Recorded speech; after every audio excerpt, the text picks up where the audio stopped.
आइए प्यारे, आप सभी का गुरुकुल कोचिंग सेंटर एचएस यानी हिंदी स्पेशल में हार्दिक स्वागत एवं अभिनंदन है। आज हम इस वीडियो में पवन दूतिका जो अयोध्या सिंह उपाध्याय द्वारा रचित है उस पद्यांश के एक एक प्रश्नों के उत्तर आपको इस वीडियो में उपलब्ध कराएंगे। परीक्षा के दृष्टिगत, कॉपी कंप्लीट करने की दृष्टिगत आपको जितने शब्दों की आवश्यकता है कम से कम काट छाट कर अच्छी तरीके से आपके लिए उत्तर की व्यवस्था की गई है। और वीडियो वालों के तरीके आपका बहुत अधिक समय नहीं लिया जाएगा, क्योंकि वाचिंग बढ़ाने के चक्कर में बहुत शब्द दे दिए जाते हैं और यूट्यूब चैनल पर अध्यापकों के द्वारा। तो आइए देखते हैं, और यह पाठ बहुत ही उपयोगी है परीक्षा के लिए। तो एक एक पद्यांश का एक एक प्रश्न अवश्य करिए।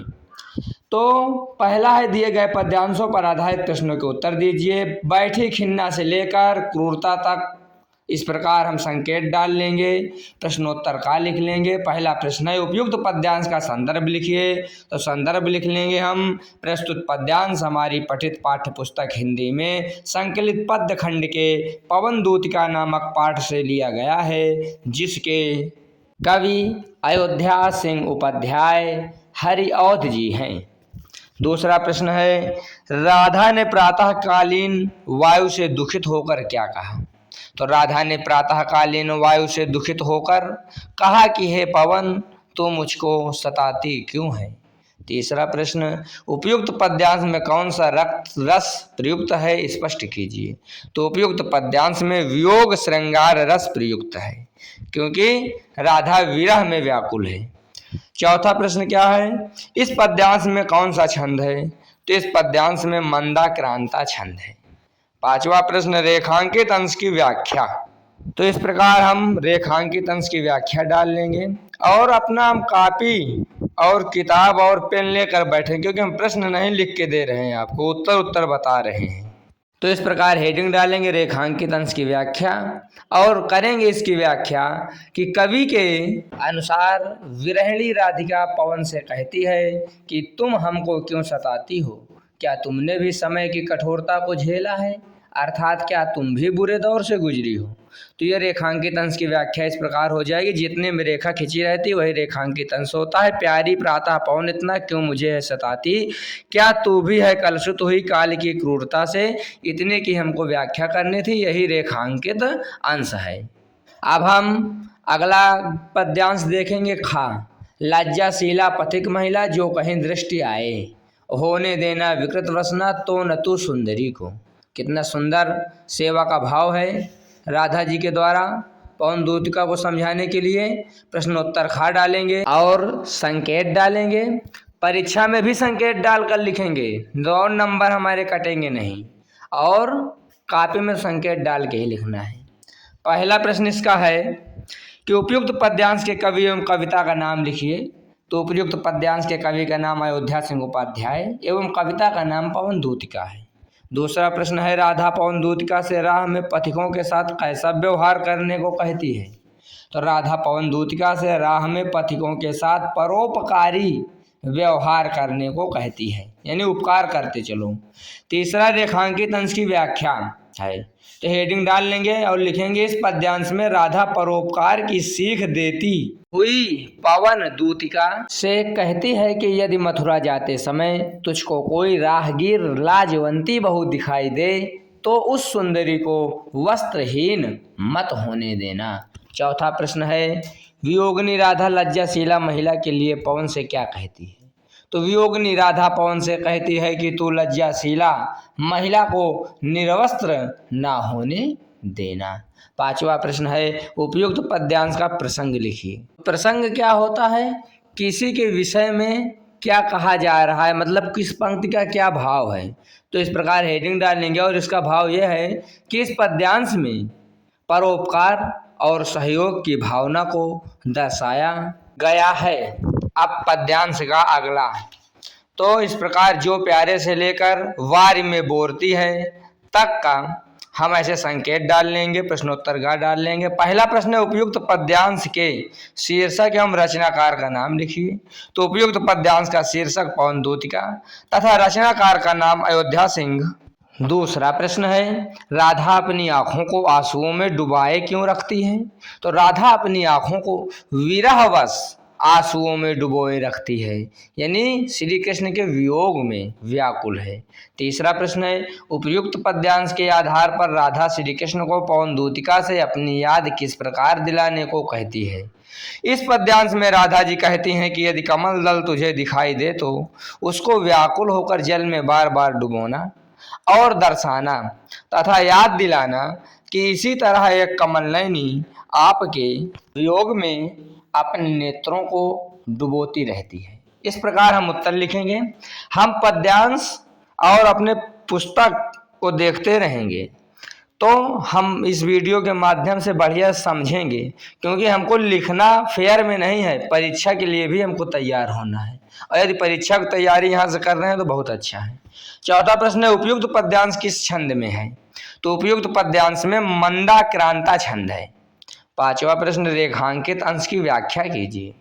तो जितने में रेखांकित अंश है उतने की व्याख्या करिए और लिखिए। राधा कहती है कि तू जब वहां जाना और यदि श्री कृष्ण बाग या बगीचे में खड़े हों तो कोई कमल दल को लेकर जल में व्याकुल होकर के बार बार डुबोना और इस तरह अय बहन अनुभव कराना कि एक कमल नयनी भी इसी तरह आपके वियोग में अपने आंखों को बार बार डुबोया करती है, यानी बार बार व्याकुल होकर के इनके नेत्रों में जल आ रहा है राधा जी की। प्रश्नोत्तर घा देखिए, यो प्यारों को विदित करके सर्व मेरी व्यथाएं से लेकर तुझे को लगा के तक हम संकेत डाल लेंगे, प्रश्नोत्तर घा डाल लेंगे। और पहला प्रश्न इसका है, उपयुक्त पद्यांश का संदर्भ लिखिए। तो हम संदर्भ लिखते हैं, वैसे कई बार लिख चुके हैं, एक बार और लिख लेते हैं। संदर्भ देखिए, प्रस्तुत पद्यांश हमारी पठित पाठ्य पुस्तक हिंदी में संकलित पद्य खंड के पवन दूतिका नामक पाठ से लिया गया है, जिसके कवि अयोध्या सिंह उपाध्याय जी हैं। दूसरा प्रश्न है, राधा पवन से क्या प्रार्थना करती है? तो उत्तर, श्री कृष्ण के पास अर्थात मथुरा जाने की राधा पवन से प्रार्थना करती है। तीसरा प्रश्न, राधा पवन दूतिका से किसकी धूल लाने को कहती है? तो राधा पवन दूतिका से श्री कृष्ण की धूल, चरणों की धूल लाने को कहती है। धूल नहीं है, चरणों की धूल लाने को कहती है। इस प्रकार उत्तर लिखेंगे, थोड़ा चरणों नहीं हो पाया प्रिंट में। अगला प्रश्न चौथा है कि इस पद्यांश का भाव स्पष्ट कीजिए। तो इस पद्यांश में श्री कृष्ण के प्रति राधा जी के अनन्य प्रेम को दर्शाया गया है, यही इस पद्यांश का मुख्य भाव है। पांचवा, रेखांकित अंश की व्याख्या कीजिए। तो हेडिंग डालेंगे रेखांकित अंश की व्याख्या और लिखेंगे, राधा जी पवन दूतिका से कहती है कि यदि तुझसे कोई बात पूरी ना हो सके तो तू चली जा और मेरे प्यारे श्री कृष्ण के कमल रूपी चरणों को स्पर्श करके ही आजा, मैं तुझे ही अपने हृदय से लगाकर जी जाऊंगी। मतलब बहुत से काम बताते कि चित्रों को हिलाना, पत्ते डालना, पीले पत्ते को ले आकर चरणों पर डालना। तो अगर कहती कि अगर ये भी ना हो सके तो केवल तो उनके चरण कमलों को छू लेना और छू के चली जा, इतने करने के लिए तू चली जा। अगला पद्यांश है प्रश्नोत्तर अंगा, कोई प्यारा कुसुल कुमला गेह में जो पड़ा हो। संकेत लिखेंगे और पहला प्रश्न संदर्भ लिखने के लिए है, तो संदर्भ पूर्वत ही रहेगा। पूर्वत माने पहले जैसा ही। अब बार बार संदर्भ लिखने से कोई मतलब नहीं, पूरे पाठ का एक ही संदर्भ, एक ही कवि, एक ही पाठ का नाम है। दूसरा, रेखांकित अंश की व्याख्या। तो इस प्रकार हेडिंग डालेंगे और लिखेंगे, राधा कहती हैं कि यदि कोई मुरझाया हुआ फूल दिखाई दे तो उसको श्री कृष्ण के पैरों के पास डालकर उनको यह अनुभव कराना कि इसी तरह एक स्त्री भी आपके वियोग में सूख कर आपके कमल रूपी चरणों को चूमना चाहती है। इस प्रकार हम रेखांकित अंश की व्याख्या लिख लेंगे। आप आराम से वीडियो रोक रोक कर लिखिए, समझिए, पढ़िए। अब हम जल्दी जल्दी आपको उत्तर बताएंगे। तीसरा प्रश्न है, मुरझाए हुए पुष्प की उपमा किससे की गई है? तो मुरझाए हुए पुष्प की उपमा एक वियोगिनी नायिका से की गई है, अर्थात राधा से की गई है। चौथा प्रश्न है, श्री कृष्ण के कमलवत चरणों को कौन चूमना चाहता है? तो श्री कृष्ण के कमलवत चरणों को एक नायिका अर्थात राधा चूमना चाहती है। पांचवा का 2 प्रश्न है। तो ए प्रश्न के बारे में देखेंगे, राधा पवन दूतिका से मुरझाए हुए पुष्प को कहाँ डाल देने के लिए कह रही है। तो इसका उत्तर राधा पवन दूतिका से मुरझाए हुए पुष्प को श्री कृष्ण के पैर पर डालने को कह रही है। अगला प्रश्न है, राधा पवन दूतिका से मुरझाए हुए पुष्प के माध्यम से क्या संदेश देना चाहती है। तो राधा पवन दूतिका से मुरझाए हुए पुष्प के माध्यम से अपनी दुखदायी स्थिति का संदेश देना चाहती है। अगला देखिए, साचे ढाला सकल वपु है दिव्य सौंदर्यशाली। महिमा और शारीरिक शक्ति का बखान, सौंदर्यता का बखान कर रही है राधा। प्रश्नोत्तर 4 इस प्रकार संकेत डालेंगे और आगे लिखेंगे। पहला प्रश्न है, उपयुक्त पद्यांश के कवि एवं कविता का नाम लिखिए। तो वही है, कवि अयोध्या सिंह उपाध्याय उर्फ हरिऔध जी हैं, कविता पवन दूतिका। दूसरा, रेखांकित अंश की व्याख्या कीजिए। तो इस प्रकार हेडिंग डालेंगे, रेखांकित अंश की व्याख्या, और लिखेंगे, इस पद्यांश में राधिका श्री कृष्ण की वेशभूषा और सुंदरता का वर्णन करती हुई बताती हैं कि उनके सिर पर मुकुट और उनके दोनों कानों में सोने के कुंडल शोभायमान होंगे। अनेकों रत्नों से जड़ित सुंदर बाजूबंद वे भुजाओं में पहने होंगे तथा मोतियों की माला से उनका शंख के समान सुंदर गला सुशोभित हो रहा होगा। तीसरा प्रश्न है, नायिका ने कृष्ण की क्या क्या विशेषताएं बताई हैं। तो नायिका ने कृष्ण की शारीरिक सुंदरता और वेशभूषा की विशेषताएं बताई है। चौथा प्रश्न है, प्रस्तुत पद्यावतरण में नायिका ने किसे प्राण पोषिका के समान बताया है। तो प्रस्तुत पद्यावतरण में नायिका ने श्री कृष्ण को प्राण पोषिका के समान बताया है। प्राण पोषिका क्या है? प्राण माने प्राण, पोषिका माने पोषण करने वाला, यानी प्राण हमारे तभी पोषण, हमारे प्राणों का तभी पोषण होगा, राधा जी कहती हैं, जब श्री कृष्ण हमको मिलेंगे। पांचवा प्रश्न है, प्रस्तुत कविता में किस छंद का उल्लेख किया गया है, यानी प्रयोग किया गया है। तो प्रस्तुत कविता में मंदाक्रांता छंद का उल्लेख किया गया है। अगला देखेंगे हम प्रश्नोत्तर 6, नीले फूले कमल दल सी गात की श्यामता है। तो इसका हम इस प्रकार संकेत डालेंगे, प्रश्नोत्तर 6 का पहला प्रश्न है, राधा पवन से कृष्ण को पहचानने का क्या उपाय बताती है। तो राधा पवन से कहती है कि श्री कृष्ण का शरीर नीले खिले हुए कमल के समान होगा और कमल में पीला वस्त्र धारण किए होंगे। उनके माथे पर घुंघराले बाल भी लटक रहे होंगे, जिससे तुम उनको आसानी से पहचान सकती हो। दूसरा प्रश्न है, अलग तथा सकल शब्द का अर्थ लिखिए। तो अलग का अर्थ बालों की लट होता है ना, तो इस प्रकार लिखें कि बालक, अलग का अर्थ बालों की लट तथा सकल का अर्थ संपूर्ण यानी सारा होता है। तीसरा प्रश्न है, कलभ करसी में कौन सा अलंकार है। तो कलभ करसी में उपमा अलंकार है। चौथा प्रश्न है, रेखांकित अंश का भावार्थ बताइए। तो अब इसका भाव समझिए, कहना क्या चाहता है। तो हम इसमें हेडिंग डाल लेंगे कि रेखांकित अंश का भाव, भावार्थ माने भाव, कहना क्या चाहता है। तो इस अंश का भाव यह है कि श्री कृष्ण केवल रूपवान ही नहीं है, बल्कि वे शारीरिक रूप से अत्यंत बलवान और पराक्रमी भी हैं। उनके कंधे और भुजाएं उनकी शक्ति और वीरता का प्रतीक हैं। यानी थोड़ा घुमा दिया है, रेखांकित अंश की व्याख्या के स्थान पर भाव पूछ लिया है, तो ज़्यादा घबराने की आवश्यकता नहीं, समझने की बात है। और आप भी थोड़ा सा अपने कलम को घुमाइए, जैसे उसने प्रश्न घुमाया है। आपके लिए यह वीडियो है, इस वीडियो के माध्यम से कलम घुमाइए और उसी के अनुसार प्रश्न का उत्तर दीजिए। अब पांचवा प्रश्न है कि पाठ का शीर्षक और कवि का नाम लिखिए। तो इसमें है पूर्वत। पूर्वत माने पहले वाला, यानी भाई शीर्षक वही है पवन दूतिका, कवि का नाम भी वही है अयोध्या सिंह उपाध्याय, तो बार बार लिखने से कोई फायदा नहीं, इसलिए पूर्वत लिख दिया गया है। तो वही है सब। अगले पद्यांश की ओर बढ़ेंगे और देखेंगे। तो अब हम देखेंगे प्रश्नोत्तर जा, सूखी जाती मलिन लतिका जो धरा में पड़ी हो। तो इस पद्यांश जा के पद्यांश का एक एक उत्तर लिखेंगे। पहला प्रश्न है इसमें का कि राधा पवन से पृथ्वी पर पड़ी हुई लता को क्या करने के लिए कहती है। तो इसका उत्तर लिखेंगे कि राधा पवन से पृथ्वी पर पड़ी हुई लता को श्री कृष्ण के चरणों पर लाकर डालने को कहती है।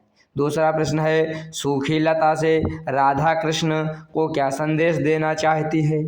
तो सूखी लता से राधा कृष्ण को संदेश देना चाहती है कि जैसे ये पेड़ से अलग होकर सूख गई है कौन पत्ते, वैसे ही आपके प्रेम से वंचित होकर मैं अर्थात राधा भी दिन प्रतिदिन सूखती जा रही है। तीसरा प्रश्न क्या है इसका कि पीले पत्ते को श्री कृष्ण के सामने लाने से राधा का क्या अभिप्राय है। तो पीले पत्ते को श्री कृष्ण के सामने लाने से अभिप्राय श्री कृष्ण को यह जताना है कि कोई स्त्री यानी राधा आपके विरह के गहरे दुख के कारण इसी पत्ते की तरह पीली होती जा रही है। चौथा प्रश्न है उपयुक्त पद्यांश की रेखांकित अंश की व्याख्या कीजिए। तो इस प्रकार हम हेडिंग डालेंगे, नंबर डालेंगे और रेखांकित अंश की व्याख्या करेंगे। राधा पवन को समझाती हुई कहती है कि हे पवन, यदि तुझे कहीं मुरझाई हुई लता दिखाई दे तो उसे धीरे से संभाल कर श्री कृष्ण के सामने लाकर बताने का प्रयास करना कि इसी सूखी लता की तरह एक नायिका राधा अपने प्रियतम के वियोग में दुख के कारण बहुत पीली हुई जा रही है। यानी धीरे धीरे संभल रखना और उन्हें यो बताना पीला होना प्रबल दुख से प्रोसिता सा हमारा। इस रेखांकित अंश की व्याख्या आपको करनी थी जो हो गई। अब पांचवा प्रश्न है कि पाठ का शीर्षक तथा रचयिता के नाम का उल्लेख कीजिए। तो पूर्वत लिखा हुआ है यानी पहले वाला ही पाठ का नाम है और रचयिता है। आप इसको अपने कर लीजिए या ना करिए अगर फेयर में कर रहे हैं तो। अब अगला पद्यांश है झा।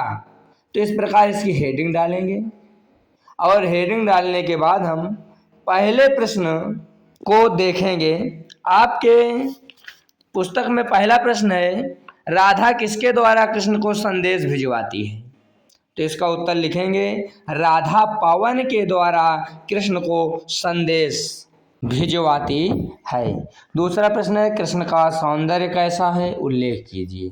तो कृष्ण का सौंदर्य नवीन बादल के समान श्याम वर्ण वाला है यानी सावले है ही हैं, और उनके नेत्र कमल के समान सुंदर हैं यानी कमल नयनी नेत्र हैं उनके। तीसरा प्रश्न है रेखांकित अंश की व्याख्या। तो मेरे प्यारे नवजलस से कंज से नेत्र वाले जाके आए न मधुबन से और न भेजा संदेशा। तो इसकी हमको व्याख्या करनी है। तो पुस्तक आपके हाथ में होनी चाहिए, पेन और रफ आपके हाथ में होना चाहिए। राधा जी पवन दूतिका से कहती हैं कि मेरे प्यारे नवीन बादल के समान श्याम वर्ण वाले और कमल जैसे नेत्र वाले श्री कृष्ण गोकुल से जाने के बाद अभी तक नहीं आए और ना ही कोई संदेश भेजा है। चौथा प्रश्न है राधा की मनोदशा का वर्णन कीजिए। तो राधा की मनोदशा अत्यंत दुखपूर्ण है और वे श्री कृष्ण की याद में रो रो कर व्याकुल हैं। पांचवा प्रश्न है उपयुक्त पद्यांश का शीर्षक और कवि का नाम लिखिए। तो पूर्वत रहेगा क्योंकि वही है पद्यांश और शीर्षक का नाम कवि का नाम। अब हम अगला पद्यांश देखेंगे या कि जाते जाते अगर पथ में क्लांत कोई दिखावे तो जाके सन्निकट उसकी क्लांतियों को मिटाना। इसका पहला प्रश्न है राधा पवन को क्लांत व्यक्ति के संबंध में क्या समझाती है। तो इसका उत्तर होगा कि राधा पवन को क्लांत किसको कहा जाता है, जो थका हुआ रहता है, क्लांत व्यक्ति के संबंध में समझाती हुई कहती हैं कि यदि कोई रास्ते में थका हुआ दुखी व्यक्ति दिखाई दे तो अपनी शीतलता से उसकी थकान दूर कर देना। दूसरा प्रश्न है राधा ने पवन को पथिक महिला के साथ कैसा व्यवहार करने के लिए निर्देश दिया। तो उत्तर होगा राधा ने पवन को पथिक महिला के संबंध में सेवा भाव का व्यवहार करने का निर्देश दिया। तीसरा प्रश्न है कमल मुख में कौन सा अलंकार है।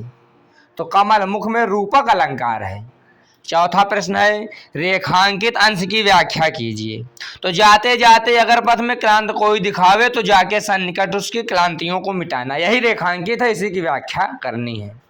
तो हेडिंग डालेंगे और लिखेंगे कि राधा पवन दूतिका से परोपकार की भावना व्यक्त करते हुए कहती है कि हे पवन, यदि जाते जाते रास्ते में कोई थका या दुखी राहगीर दिखाई दे तो उसके पास जाकर अपनी शीतल हवा से उसके थकान को मिटा देना। अगला प्रश्न है, उपर्युक्त पद्यांश के पाठ का शीर्षक और उसके कवि का नाम लिखिए। तो पूर्वत ही रहेगा, क्योंकि शीर्षक का नाम, पाठ का नाम कई बार बताया गया है, कवि का नाम सब वही रहेगा। अयोध्या सिंह उपाध्याय कवि हैं और पाठ पवन दूतिका है। अब इसके बाद यह वीडियो आपके लिए समाप्त होती है।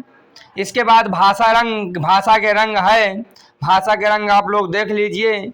वीडियो अच्छी लगे लाइक करें, कमेंट करें, सब्सक्राइब अवश्य कर लें और के साथ भी शेयर करें, जिससे हमारा चैनल बढ़े। आप सभी प्यारों का हार्दिक हार्दिक धन्यवाद, साधुवाद है। भाषा का रंग देख लीजिए। निम्नलिखित पंक्तियों में काव्य सौंदर्य स्पष्ट कीजिए। नीले फूले कमल दल सी गात की श्यामता है। तो इसमें काव्य सौंदर्य देखिए। तो अलंकार इसमें क्या है? उपमा है। भाषा साहित्यिक है, गुण प्रसाद और माधुर्य है। तो इसी प्रकार आप लोग अब आवश्यकता अनुसार काव्य सौंदर्य देख लेंगे। यदि आपको आवश्यकता होगी, ज्ञान बढ़ाना होगा, तो आप लोग देख लीजिए कि किसमें क्या है। तो ये खा हो गया का मतलब संपूर्ण हल इस वीडियो में आपके समक्ष प्रस्तुत हो रहा है। ये उपमा अलंकार की परिभाषा है, पाठ से उदाहरण है, और इसके बाद संयोग श्रृंगार की परिभाषा, संयोग का उदाहरण, और इसके बाद वियोग श्रृंगार का उदाहरण। तो आप सभी का धन्यवाद।